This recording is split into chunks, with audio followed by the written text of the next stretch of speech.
बांग्लादेश के पूर्व प्रधानमंत्री शेख हसीना को सोमवार को एक विशेष ट्रिब्यूनल ने मौत की सजा सुनाई है। उन्हें अगस्त 2024 में उनकी सरकार को गिराने वाले छात्र नेतृत्व वाले विरोध प्रदर्शन पर घातक कार्रवाई का आदेश देने में कथित भूमिका के लिए मानवता के खिलाफ अपराधों यानी कि क्राइम अगेंस्ट ह्यूमैनिटी का दोषी ठहरा दिया गया है। फैसला सुनाते हुए कोर्ट ने कहा कि शेख हसीना ने छात्रों के खिलाफ हमले को उकसाया था। ट्रिब्यूनल ने दूसरे आरोपी पूर्व गृह मंत्री आजाद युज़्मान खान को भी 12 लोगों की हत्या का दोषी माना और उन्हें भी फांसी की सजा सुना दी गई है। वहीं तीसरे आरोपी पूर्व IGP अब्दुल अल मुनी को भी 5 साल की जेल की सजा सुना दी गई है। कोर्ट ने हसीना की प्रॉपर्टी को जब्त करने के आदेश भी दे दिए।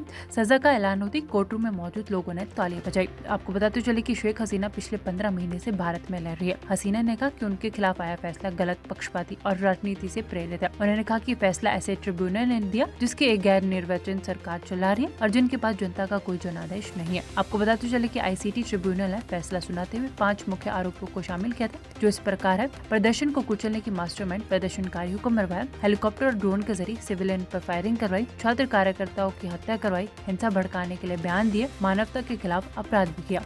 इसी के साथ आपको ये भी बताते चले कि हसीना को उसी कोर्ट ने मौत की सजा सुनाई जिसकी स्थापना उन्होंने खुद की थी। तो बड़ी खबर आपको बता रहे हैं कि बांग्लादेश की पूर्व प्रधानमंत्री शेख हसीना को सोमवार को एक विशेष ट्रिब्यूनल ने मौत की सजा सुना दी है। बांग्लादेश के पूर्व प्रधानमंत्री शेख हसीना को सोमवार को एक विशेष ट्रिब्यूनल ने मौत की सजा सुनाई है। उन्हें अगस्त 2024 में उनकी सरकार को गिराने वाले छात्र नेतृत्व वाले विरोध प्रदर्शन पर घातक कार्रवाई का आदेश देने में कथित भूमिका के लिए मानवता के खिलाफ अपराधों यानी कि क्राइम अगेंस्ट ह्यूमैनिटी का दोषी ठहरा दिया गया है। फैसला सुनाते हुए कोर्ट ने कहा कि शेख हसीना ने छात्रों के खिलाफ हमले को उकसाया था। ट्रिब्यूनल ने दूसरे आरोपी पूर्व गृह मंत्री आजाद युज़्मान खान को भी 12 लोगों की हत्या का दोषी माना और उन्हें भी फांसी की सजा सुना दी गई है। वहीं तीसरे आरोपी पूर्व IGP अब्दुल अल मुनी को भी 5 साल की जेल की सजा सुना दी गई है। कोर्ट ने हसीना की प्रॉपर्टी को जब्त करने के आदेश भी दे दिए।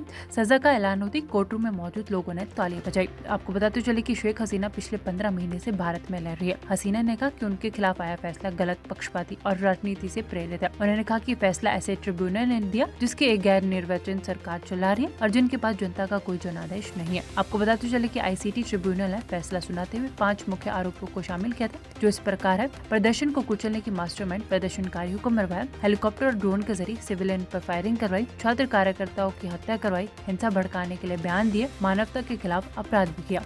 इसी के साथ आपको ये भी बताते चले कि हसीना को उसी कोर्ट ने मौत की सजा सुनाई जिसकी स्थापना उन्होंने खुद की थी। तो बड़ी खबर आपको बता रहे हैं कि बांग्लादेश की पूर्व प्रधानमंत्री शेख हसीना को सोमवार को एक विशेष ट्रिब्यूनल ने मौत की सजा सुना दी है। बांग्लादेश के पूर्व प्रधानमंत्री शेख हसीना को सोमवार को एक विशेष ट्रिब्यूनल ने मौत की सजा सुनाई है। उन्हें अगस्त 2024 में उनकी सरकार को गिराने वाले छात्र नेतृत्व वाले विरोध प्रदर्शन पर घातक कार्रवाई का आदेश देने में कथित भूमिका के लिए मानवता के खिलाफ अपराधों यानी कि क्राइम अगेंस्ट ह्यूमैनिटी का दोषी ठहरा दिया गया है। फैसला सुनाते हुए कोर्ट ने कहा कि शेख हसीना ने छात्रों के खिलाफ हमले को उकसाया था। ट्रिब्यूनल ने दूसरे आरोपी पूर्व गृह मंत्री आजाद युज़्मान खान को भी 12 लोगों की हत्या का दोषी माना और उन्हें भी फांसी की सजा सुना दी गई है। वहीं तीसरे आरोपी पूर्व IGP अब्दुल अल मुनी को भी 5 साल की जेल की सजा सुना दी गई है। कोर्ट ने हसीना की प्रॉपर्टी को जब्त करने के आदेश भी दे दिए।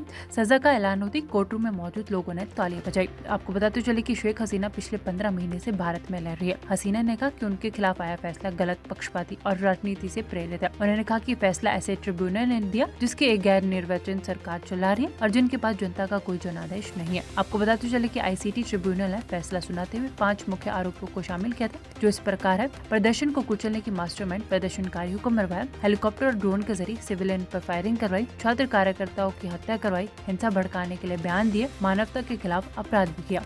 इसी के साथ आपको ये भी बताते चले कि हसीना को उसी कोर्ट ने मौत की सजा सुनाई जिसकी स्थापना उन्होंने खुद की थी। तो बड़ी खबर आपको बता रहे हैं कि बांग्लादेश की पूर्व प्रधानमंत्री शेख हसीना को सोमवार को एक विशेष ट्रिब्यूनल ने मौत की सजा सुना दी है।